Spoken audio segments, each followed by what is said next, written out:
حضرت عبداللہ ابن ابی اوفا رضی اللہ تعالی عنہ فرماتے ہیں کہ ایک شخص نبی کریم صلی اللہ علیہ وسلم کی خدمت میں حاضر ہو اور انہوں نے آ کر یہ کہا کہ انی لا استطیع ان آخذ من القرآن شیئا،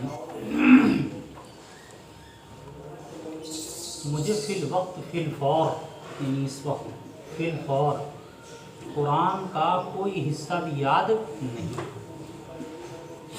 میں نہیں استطاعت رکھتا قرآن کے کسی حصے کو بھی سیکھنے کی۔ کب بھائی؟ فی الفور۔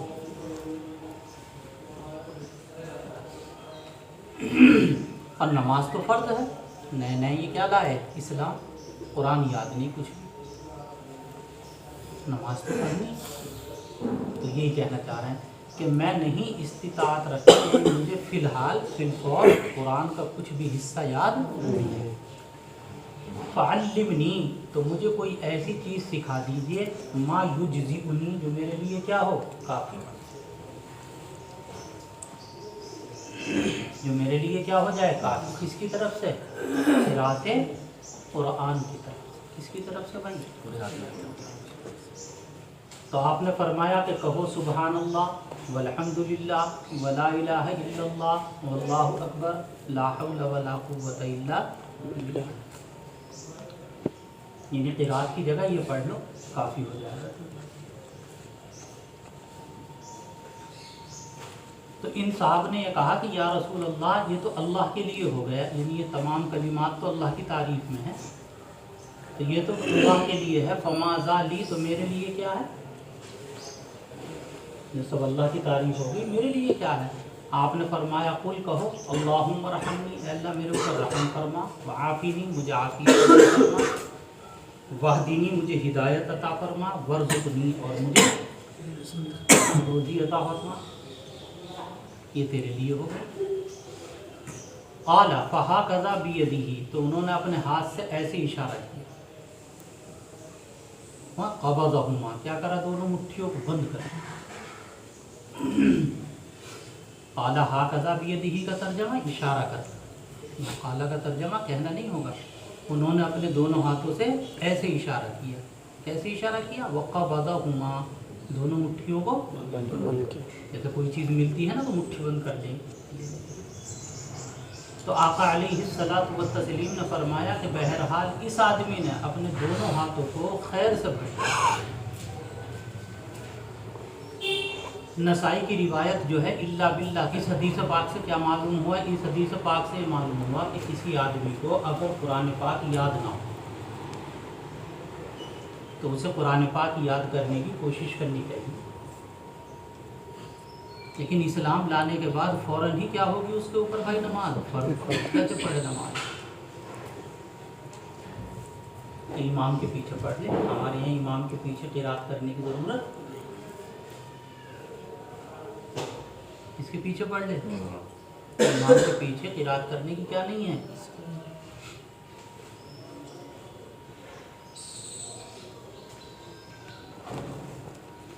اور اگر امام کے پیچھے نہ پڑھے تو یہ جملے پڑھ لے، کون سے؟ سبحان اللہ والحمد للہ ولا الہ الا اللہ واللہ اکبر لا حول ولا قوۃ الا باللہ، نماز صحیح ہو جائے۔ یہ اس حدیث سے پتہ چلا۔ جی وعن ابن عباس رضی اللہ عنہ ان النبی صلی اللہ علیہ وسلم كان اذا قرأ سبح اسم ربك الاعلى قال سبحان ربي الاعلى، رواه احمد و ابو داود۔ حضرت ابن عباس رضی اللہ تعالی عنہ فرماتے ہیں کہ نبی کریم صلی اللہ علیہ وسلم جب سبح اسم ربک الاعلی پڑھتے ہیں تو کہتے سبحان ربی الاعلی، یعنی اس آیت کے بعد کیا کہا کرتے تھے؟ سبحان ربی، کیونکہ یہاں حکم دیا گیا نا کہ اپنے رب کی کیا کریے؟ تسبیح کیجیے۔ آپ تسبیح کرتے کیا کہتے ہیں؟ سبحان ربی الاعلی۔ اچھا اتنا ہی نہیں ہے بلکہ اگلی روایت میں اور بھی ہے، قرآن کی آیتوں کے بعد میں کچھ باتیں کہنے کا حکم ہے۔ دیکھیے اگلی روایت، وعن ابي هريره قال قال رسول الله صلى الله عليه وسلم من قرأ منكم بالتين والزيتون فانتهى الى اليس الله بأحكم الحاكمين فليقول بلى وانا على ذلك من الشاهدين، ومن قرأ لا اقسم بيوم القيامه فانتهى إلى أليس ذلك بقادر على أن يحيي الموتى فليقل بلى ومن قرأ والمرسلات فبلغ فبأي حديث بعده يؤمنون فليقل آمنا بالله رواه أبو داود والترمذي إلى قوله وأنا على ذلك من الشاهدين. حضرت ابو ہریرہ فرماتے ہیں کہ آقا صلی اللہ علیہ وسلم نے فرمایا کہ تم میں سے جو شخص والتین والزیتون پڑھے اور وہ پہنچے علیہ اللہ باحکم الحاکمین تک، تو اس کے بعد اسے یہ کہنا چاہیے کیا بلا وانا ذالک من الشاہدین، کیوں نہیں میں اس کے اوپر گواہ ہوں. اور جو شخص لا اقسم بیوم القیامہ پڑھے اور پہنچے کہاں تک الیس ذالک بقادر علی ان یحیی الموتى، فلیقل اسے یہ کہنا چاہیے بلا کیوں نہیں یہ کہے. اور جو شخص والمرسلات عرفا پڑھے اور وہ پہنچے فبأی حدیث بعدہ یؤمنون تک، تو اسے کیا کہنا چاہیے اس کے بعد آمنا باللہ. یہ جواب ہیں آیتوں کے. احناف کیا کہا؟ احناف کا ذوق اس سلسلے میں یہ ہے کہ یہ جملے جو کہے جائیں گے نا یہ نماز کے اندر نہیں، کہاں کہے جائیں گے؟ نماز سے باہر. تو نماز سے باہر کہے، اور اگر نماز کے اندر ہی کہنا ہے تو پھر کب کہے؟ نفلوں میں کہے، کس میں نہیں؟ فرضوں میں. کس کا ہے ذوق؟ شوافی یہ کہتے ہیں کہ نماز کے اندر پڑھے جب بھی کہے گا، نماز سے باہر پڑھے گا فرضوں میں ہے جب بھی کہے گا، اور نفلوں میں ہے. بتاؤ سمجھ میں آ گیا؟ اچھا احناف ایسا کہتے ہیں اس کی وجہ بھی سمجھ لو. احناف جو یہ کہتے ہیں اس کی وجہ کیا ہے کہ فرضوں میں نہ کہے، کس میں کہے؟ اصل میں فرض جو ہے یہ خصوصی ملاقات ہے، اور نفلیں جو ہیں یہ پرائیویٹ ملاقات ہے.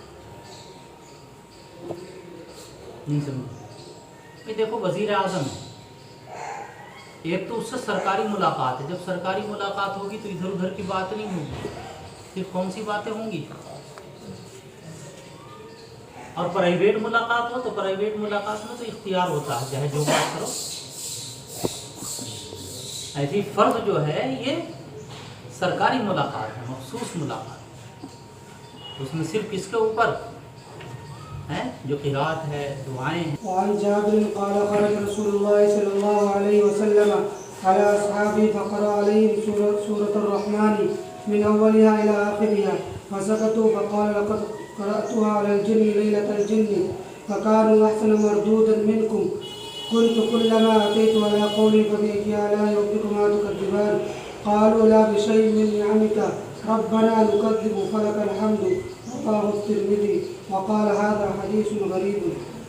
حضرت جابر رضی اللہ تعالیٰ عنہ فرماتے ہیں کہ نبی پاک صلی اللہ علیہ وسلم اپنے صحابہ کے پاس تشریف لائے اور ان کے سامنے سورہ رحمان پڑھی، اول سے لے کے آخر تک، یعنی پوری سورہ رحمان پڑھی. فسکتو، تو تمام صحابہ خاموش ہے. تمام صحابہ کیا رہے؟ آپ نے فرمایا لقد رأیتها علی الجن لیلۃ الجن، میں نے اس سورت یعنی سورہ رحمان کو پڑھا تھا جنات کے سامنے لیلۃ الجن. نبیذ تمر کی بحث میں بتا چکا لیلۃ الجن. لیلۃ الجن میں نے کس کے اوپر پڑھا تھا؟ یہ جنات کے. فکانوا احسن مردودا منکم، اس کا ترجمہ یہ ہے کہ انہوں نے تم سے بہتر جواب دیا تھا. رد یردو سے مردود ہے، اس میں مفعول کا صیغہ. تم سے بہتر کیا دیا تھا؟ کیا جواب دیا تھا؟ سنو. خاموش رہے، جنات نے اچھا جواب دیا. کنتو کلما اتیت، جب میں پہنچا، کبھی ای آلاء ربکما تکذبان تک، یعنی جب میں نے کیا پڑھا؟ بار بار ہے نا سورہ رحمان میں. فقالوا، تو انہوں نے جنات نے جواب دیا کیا؟ لا بشیء من نعمک ربنا، اے ہمارے رب آپ کی نعمت میں سے ہم کسی چیز کی تکذیب نہیں کرتے. فلک الحمد، تمام تعریف یہ ہے نا فبأي آلاء ربكما تكذبان، تم اپنے رب کی کون کون سی نعمتوں کو جھٹلاؤ گے؟ تو اس کے جواب میں انہوں نے کہا اے ہمارے رب ہم آپ کی نعمتوں کو جھٹلاتے تمام تعریف۔ یہ ترمذی شریف کی روایت ہے اور ترمذی نے کہا کہ یہ حدیث غریب ہے، اس کا ایک جواب یہ ہے۔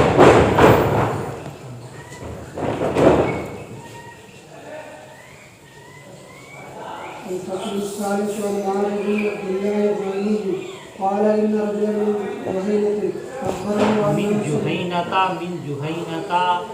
من جهينة أخبره أنه سمع رسول الله صلى الله عليه وسلم قرأ في الصبح إذا زلزلت في الركعتين كلتيهما فلا أدري أنسي أم قرأ ذلك عمدا رواه أبو داود۔ حضرت معاذ بن عبداللہ الجہنی کہتے ہیں کہ قبیلہ جہینہ کے ایک شخص نے انہیں یہ خبر دی، کیا خبر دی؟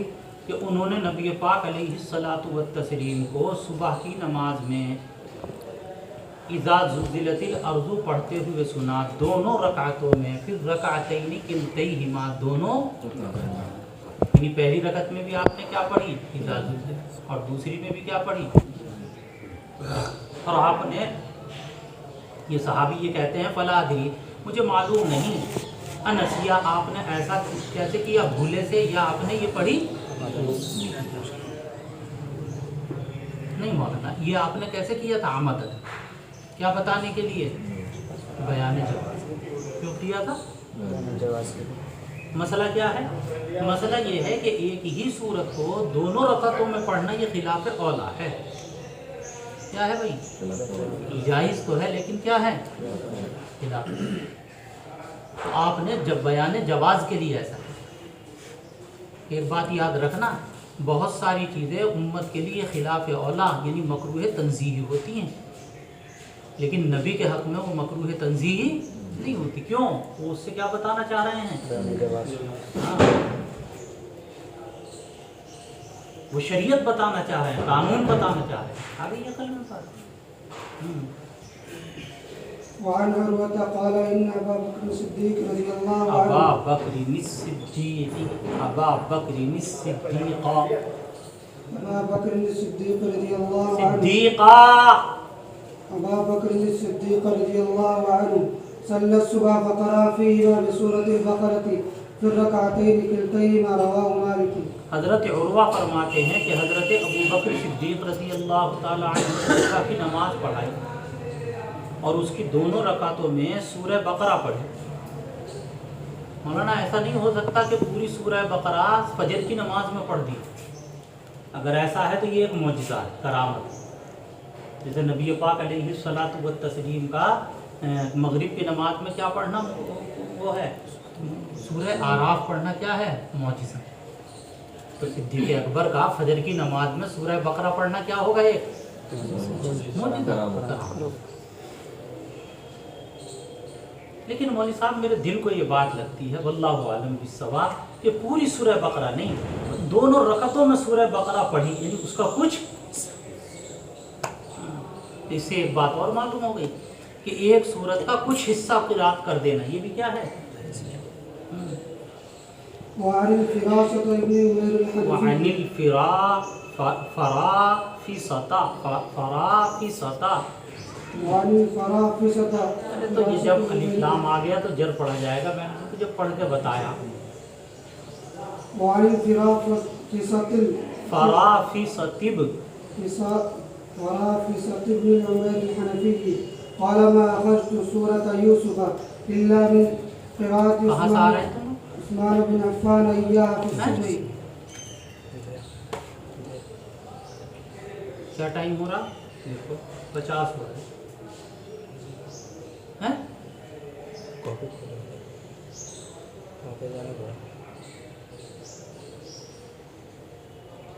کل سے بتاؤں گا میں اچھی طرح۔ حضرت فرافصہ ابن عمیر الحنفی قبیلہ بنو حنیفہ کی طرف منسوب ہیں، کبھی حنفی سے مراد یہ سمجھو امام ابو حنیفہ کے ماننے والے، وہ یہ کہتے ہیں کہ میں نے سورہ یوسف کو حضرت عثمان غنی رضی اللہ تعالی عنہ سے صبح کی نماز میں سن کر یاد کیا، نہیں آیا ترجمہ سمجھ میں؟ میں نے نہیں یاد کیا سورہ یوسف کو، ما اخذت بمانا ای ما حفظت، میں نے سورہ یوسف کو نہیں یاد کیا مگر حضرت عثمان غنی رضی اللہ تعالی عنہ سے سن کر، کس میں؟ کیسے سن کر یاد کر لیا؟ من کثرت ما کان یرددها، آپ رضی اللہ تعالی عنہ کے اس سورت کو بار بار صبح کی نماز میں پڑھنے کی وجہ سے۔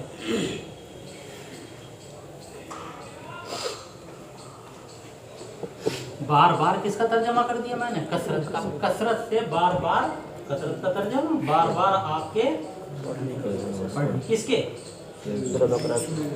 سورہ یوسف، حضرت سورہ یوسف کو بار بار فجر کی نماز میں پڑھنے کی وجہ سے، یعنی حضرت عثمان غنی رضی اللہ تعالی عنہ سورہ یوسف کثرت سے کہاں پڑھا کرتے تھے؟ فجر کی نماز۔ مجھے یاد ہو گئی۔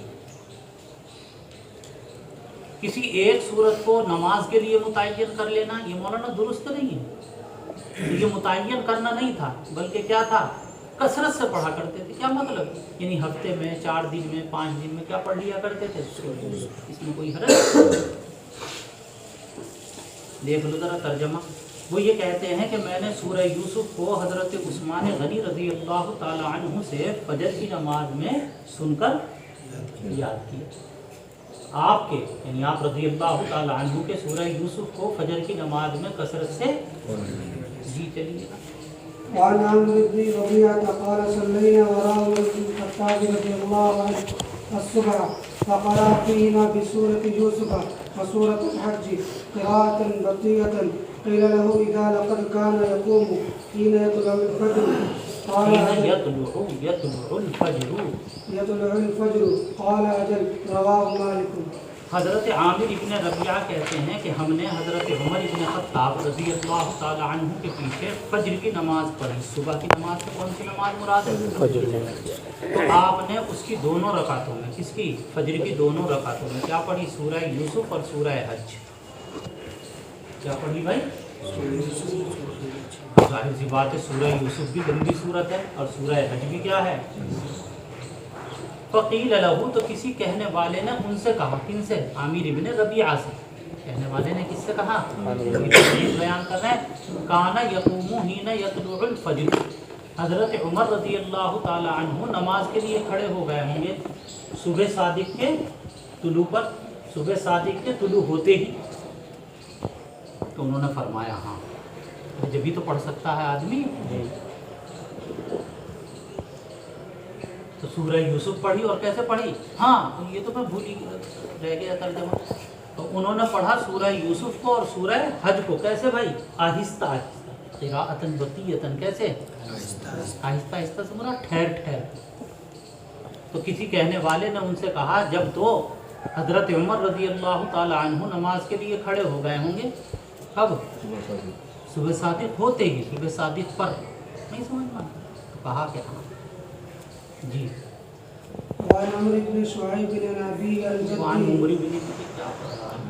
وعن عمرو بن شعيب عن أبيه عن جده قال ما من المفصل سورة صغيرة ولا كبيرة إلا قد ما من مفصل سورة صغيرة ولا كبيرة إلا قد سمعت رسول الله صلى الله عليه وسلم يؤم بها الناس في الصلاة المكتوبة۔ مفصل، مفصلات کہاں سے ہیں؟ سورہ حجرات سے لے کر سورہ ناس۔ دیکھیے حضرت عمر ابن شعیب نبی جدی کہتے ہیں کہ مفصلات میں سے کوئی چھوٹی اور بڑی صورت ایسی نہیں ہے کہ جس کو میں نے نبی پاک علیہ الصلاۃ والتسلیم سے کیا بھائی نہ سنا۔ کوئی ایسی صورت نہیں ہے، اس میں سے چھوٹی اور بڑی کوئی ایسی صورت نہیں ہے کہ میں نے اس کو سنا۔ نبی پاک علیہ الصلاۃ والتسلیم کو فرض نمازوں میں لوگوں کی امامت کرتے۔ نہیں سمجھ میں آیا ترجمہ؟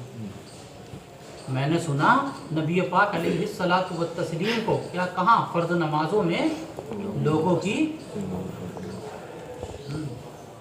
وعن عبد الله بن عتبة بن مسعود قال قرأ رسول الله صلى الله عليه وسلم في صلاة المغرب بحاميم الدخان ورواه النسائي مرسل.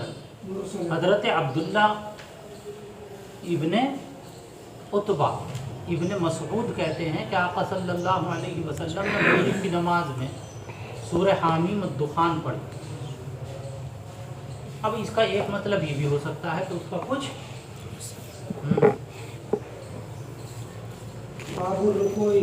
دیکھو رکوع کے اصل معنی جو ہے لغوی معنی رکوع کے وہ جھکنا ہے. کیا ہے بھائی؟ اور شریعت کے اندر آپ جانتے ہیں رکوع کس کو کہتے ہیں؟ جھکنے کو. جیسے سجدہ فرض ہے ایسے ہی کیا فرض ہے؟ رکوع بھی. یہ نوٹ رکھنا پڑا. اگر رکوع چھوٹ جائے گا تو نماز کیا ہو جائے گی؟ رکوع کیا ہے مولانا صاحب؟ بس بات اتنی سی ہے کہ سجدے تو دو ہیں اور رکوع کتنے ہیں؟ ایک. کتنی رکعت میں؟ ایک رکعت میں. کبھی پوری نماز میں تیز پڑھ لے یار، کچھ کھینچنا بھی ہے.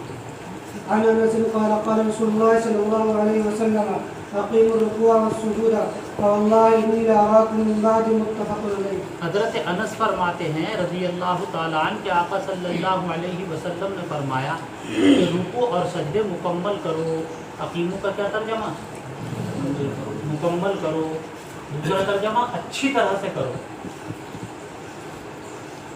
اقام یقیم اقامتن کے معنی سیدھا کرنے کے بھی آتے ہیں. تو رکوع اور سجدہ مکمل کرو، یہ بھی ترجمہ صحیح طریقے سے کرو، جس کی بحث ہم کر چکے تعدیل ارکان ہے. اور آپ نے کیا فرمایا اس کے بعد؟ اللہ کی قسم میں تم کو اپنے پیچھے سے دیکھتا ہوں. اس کی بحث بھی کر چکے نہیں کر چکے.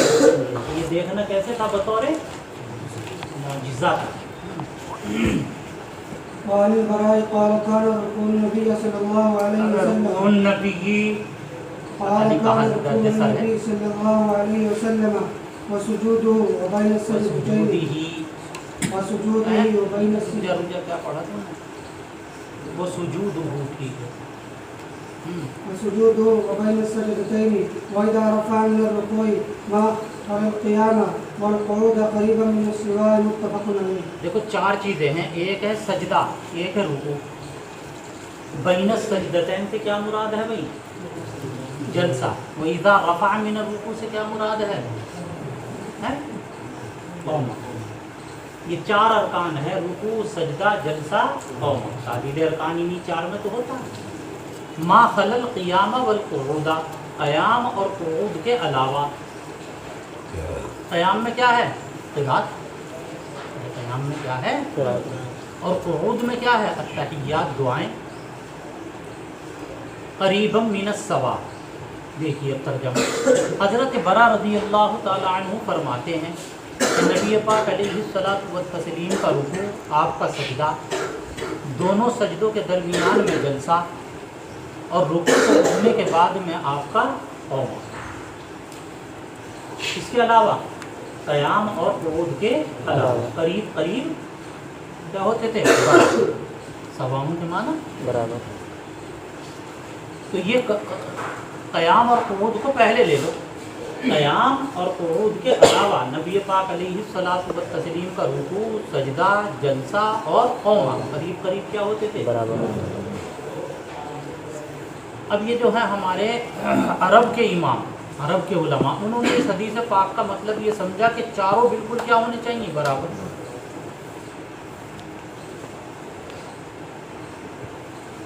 رکوع، سجدہ، قوم، جلسہ کیا ہونے چاہیے بھائی؟ برابر. لہذا وہ رکوع اور سجدہ اتنی جلدی کرتے ہیں مولانا کہ آپ 2 مرتبہ بھی صحیح کر کے تسبیح نہیں. حالانکہ یہ مطلب نہیں ہے. یہ مطلب ہے کہ ان کی مقدار کیا ہوا کرتی تھی؟ قریب قریب برابر. بالخلاف قیام کے اور قعود کے وہ کیا ہوتے تھے؟ بالکل برابری نہیں ہے. کیا مراد ہے؟ قریب قریب.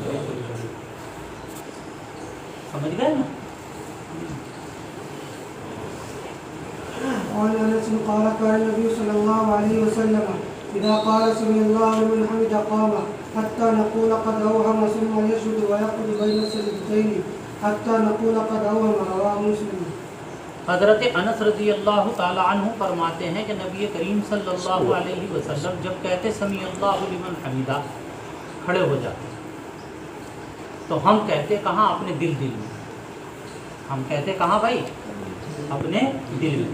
قد اوہما کہ آپ کیا ہو گئے ہیں؟ بھول گئے. اوہما کے معنی کہیں کہ ہیں بھولنے، اور اوہما کے معنی ایک ترک کے بھی ہے کہ آپ اپنے کیا کر دیا ہے آگے؟ رکوع کرنے کا ارادہ، سجدہ کرنے کا ارادہ. اور جب آپ سجدہ کرتے اور دو سجدوں کے درمیان میں بیٹھتے تو ہم کہتے قد اوہما کہ آپ کیا ہو گئے ہیں؟ بھول گئے ہیں. کہ آپ نے دوسرے سجدے کا ارادہ، یعنی لمبا آپ کیا کرتے تھے؟ اوما. اور لمبا کیا کیا کرتے تھے آپ؟ اتنا لمبا کہ ہمیں ایسا لگتا کہ اب آپ نے آگے نماز کا ارادہ. یہ اتنا لمبا کرنا یہ کہاں ہے مولانا؟ نفلوں میں، فرضوں میں. یہ کہاں نہیں سمجھ میں آیا؟ دیکھ. وعن عائشة رضي الله عنها قالت قال النبي صلى الله عليه وسلم يكثر أن يقول في ركوعه وسجوده سبحانك اللهم ربنا وبحمدك اللهم اغفر لي يتأول القرآن متفق عليه.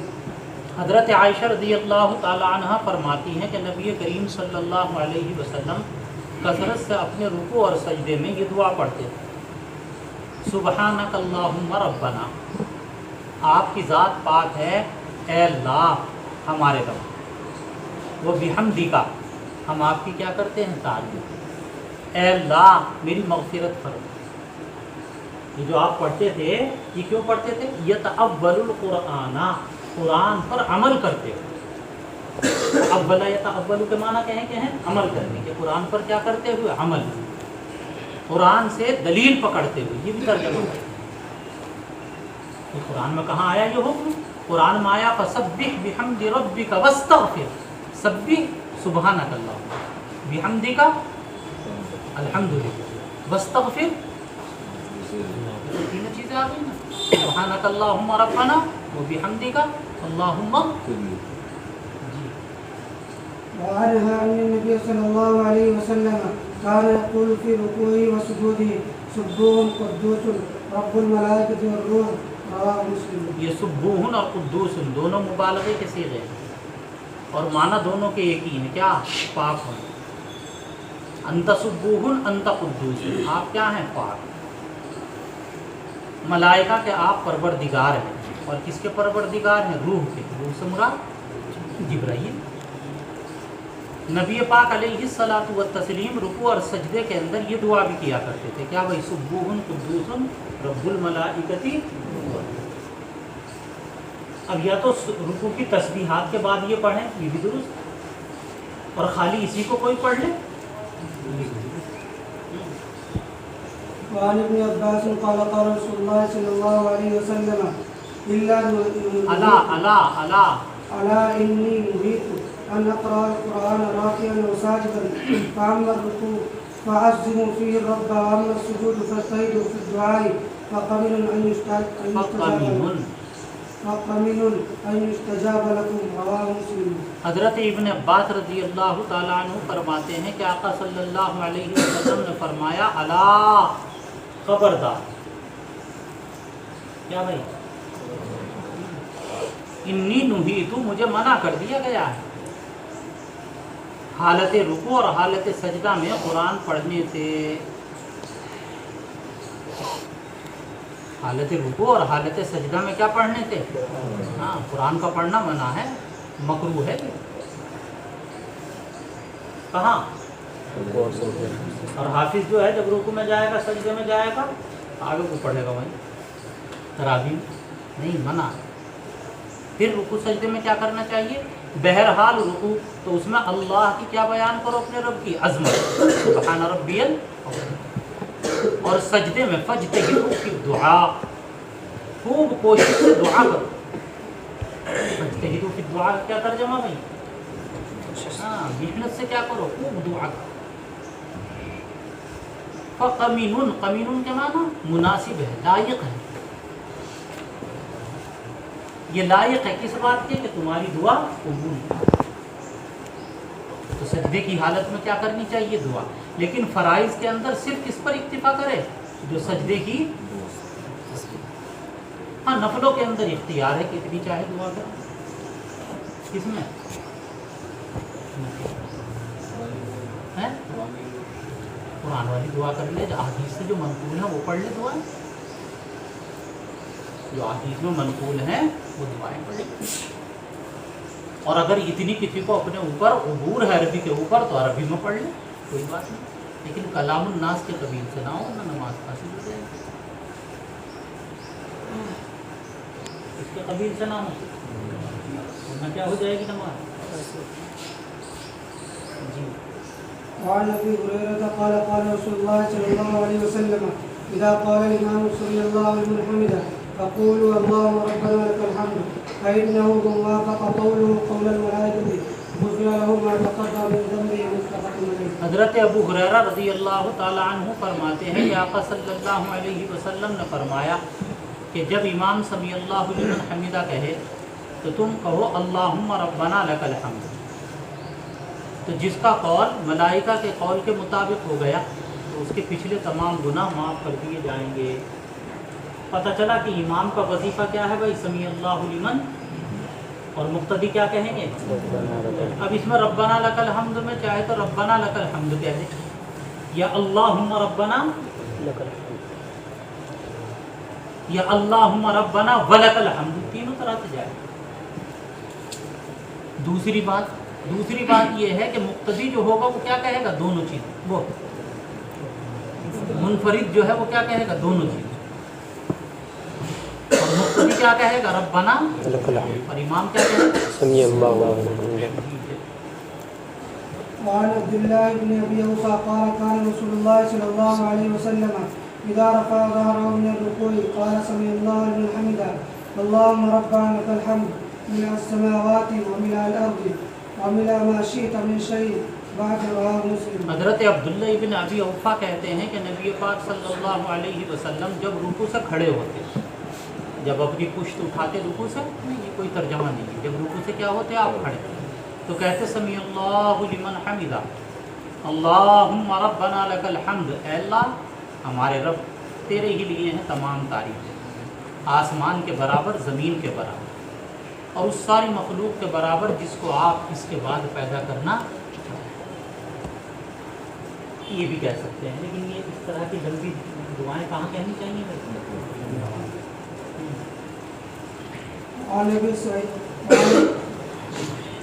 ارے پڑھ لیا نبی سعید بن الخدری قال قال رسول الله صلى الله عليه وسلم اذا رفع راسه من الركوع قال اللهم ربنا لك الحمد ملء السماوات وملء الارض وملء ما شئت من شيء بعد على الثناء والمجد احق ما قال العبد وكلنا لك عبد اللهم لا مانع لما اعطيت ولا معطي لما منعت ولا ينفع ذا جد من کل جدو انما الحالت مل پجامون. کہاں سے آیا نکل کے؟ یہ تو اچھا خاصا دماغ خراب کرے گا. حضرت ابو سعید خدری رضی اللہ تعالی عنہ فرماتے ہیں کہ آقا صلی اللہ علیہ وسلم جب اپنا سر رکوع سے اٹھاتے یعنی رکوع سے کھڑے ہوتے تو کہتے اللہم ربنا لک الحمد ملء السماوات وملء الارض وملء ما شئت من شیء بعد. اس کے بعد پھر آپ کہتے انت اہل الثناء والمجد، اے اللہ تعریف کے لائق اور بزرگی کے لائق آپ. احق ما قال العبد، اور آپ اس سے بھی بڑھے ہوئے ہیں، اس سے اوپر ہیں جو کچھ بندے نے آپ کی تعریف. وکلنا، اور ہم سب کے سب آپ کے بندے ہیں. اے اللہ کوئی روکنے والا نہیں جس کو آپ عطا کریں، اور کوئی دینے والا نہیں جس کو آپ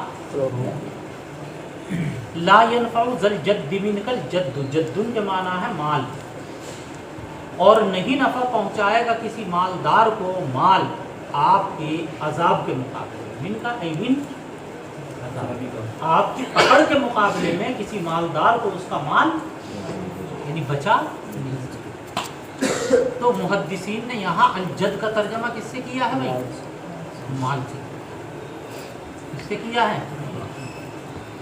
حالانکہ جد کا ایک ترجمہ نصیبہ کا بھی ہے، قسمت نصیبہ. ایک ترجمہ یہ پڑھ وعن رفاعة بن رافع قال كنا نصلي على النبي صلى الله عليه وسلم فلما رفع رأسه من الركعة قال سمع الله لمن حمده فقال رجل وراءه ربنا ولك الحمد حمدا كثيرا طيبا مباركا فيه فلما انصرف قال من المتكلم آنفا قال أنا قال رأيت بضعة وثلاثين ملكا يقتدرونها أيهم يكتبها أول رواه البخاري. حضرت رفاع ابن رافع کہتے ہیں کہ ہم لوگ نبی پاک علیہ الصلوۃ والتسلیم کے پیچھے نماز پڑھ رہے تھے، یعنی مولانا فرض نماز تھی. جب آپ نے اپنا سر رکوع سے اٹھایا، یعنی آپ کھڑے ہوئے، تو آپ نے کہا سمیع اللہ لمن حمدہ. تو آپ کے پیچھے ایک آدمی نے کہا ربنا لک الحمد حمدا کثیرا مبارک طیبا مبارکا فیہ. یہ الفاظ کہے. جب آپ نماز سے فارغ ہوئے تو آپ نے فرمایا کہ ابھی ابھی بولنے والا کون تھا؟ اس آدمی نے کہا کہ میں. آپ نے فرمایا کہ میں نے 30 سے اوپر فرشتوں کو دیکھا ہے جو ایک دوسرے سے سبقت کر رہے تھے کہ کون ان میں سے ان کلمات کے ثواب کو پہلے لکھے. یکتبھا اولا، یکتبھا اول، دونوں طرح پڑھ سکتے ہیں. اگر اولو پڑھو گے تو یہ مبتدا ہوگا. کیا ہوگا بھائی یہ؟ اور یکت ایہم یکتبھا، یہ کیا بنے گی اس کی خبر. اور اگر اولا پڑھو گے تو یہ حال ہوگا. الفصل الثاني عن ابي مسعود الانصاري قال قال رسول الله صلى الله عليه وسلم انصاری.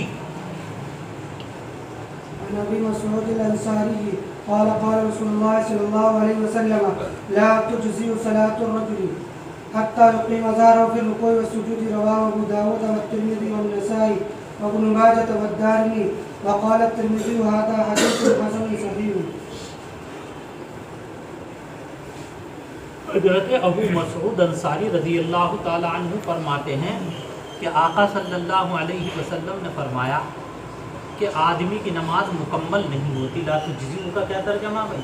نماز مکمل نہیں ہوتی یہاں تک کہ وہ اطمینان سے رکوع اور سجدہ نہ کرے. لا یقیم کا ترجمہ اطمینان سے، اطمینان سے رکوع اور سجدہ، یعنی رکوع اور سجدہ اطمینان سے کرنا، اس کا نام کیا ہے؟ تعدیل. یہ واجب ہے. ترمذی نے اس حدیث کو حسن صحیح کہا. قال عقبة بن عامر قال لما نزلت فسبح اسم ربك العظيم قال رسول الله صلى الله عليه وسلم اجعلوها في ركوعكم فلما نزلت سبح اسم ربك الاعلى قال رسول الله صلى الله عليه وسلم اجعلوها في سجودكم. رواه ابو داود بن ماجه والدارمي. اب جو رکوع اور سجدے کی یہ تسبیحات ہیں، ان کے بارے میں سنیے یہ کہاں سے آئی ہیں، کیسے مشروع ہیں. حضرت عقبہ بن عامر رضی اللہ تعالی عنہ فرماتے ہیں کہ جب سبح اسم ربک، کیا ہے؟ سبح ربک العظیم، فسبح باسم ربک العظیم آیت نازل. کیا آیت نازل ہوئی بھائی؟ تو آپ نے فرمایا کہ اس آیت کے مضمون کو اپنے رکوع میں داخل کر دو. اور وہ مضمون کیا ہے؟ سبحان ربی الاعلی. اور جب یہ آیت نازل ہوئی سبح اسم ربک الاعلی، تو آپ نے فرمایا کہ اس کے مضمون کو اپنے سجدوں میں داخل کر دو، یعنی ایسے یہ مشروع ہے. وعن عون بن عبد الله عن ابن مسعود. وعن عون بن عبد الله بن مسعود قال قال رسول الله وعن عون بن عبد الله عن ابن مسعود. عن ابن مسعود قال قال رسول الله صلى الله عليه وسلم إذا ركع أحدكم فقال في ركوعه سبحان ربي العظيم 3 مرات فقد تم ركوعه وذلك أدناه. وإذا سجد فقال في سجوده سبحان ربي الأعلى 3 مرات فقد تم سجوده وذلك أدناه. رواه الترمذي وأبو داود بن ماجه. وقال الترمذي ليس إسناده بمتصل لأن عونا لم يلق ابن مسعود. حضرت عون ابن عبداللہ نقل کرتے ہیں عبداللہ ابن مسعود سے، حالانکہ عون کا لقاء اور سما کس سے نہیں ہے بھائی؟ حضرت عبداللہ ابن مسعود سے نہیں ہے، لہٰذا یہ کیا ہوگی اس روایت منقطع.